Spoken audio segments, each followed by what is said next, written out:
महोदय, महाराष्ट्रात जवळपास हे 20 लाख सुशिक्षित बेरोजगार हे गिग वर्कर्स म्हणून या क्षेत्रामध्ये काम करतायत आणि आता मंत्री महोदयांनी ते सांगितलं,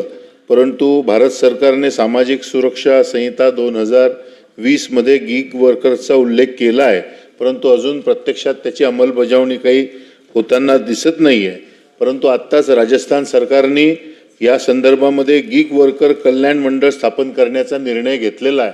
आणि मला असं वाटतं की महाराष्ट्र हे आपलं एक प्रगत राज्य आहे, त्यामुळे महाराष्ट्राने सुद्धा अशा पद्धतीचा हा आपण निर्णय घेणार का, हा माझा एक पहिला स्पेसिफिक प्रश्न आहे। आणि दुसरा की हे जे सगळे गिग वर्कर्स आहेत त्यांच्या कामाच्या मोबदल्यासाठी किमान एक हमी रक्कम निश्चित करण्यात यावी, जेणेकरून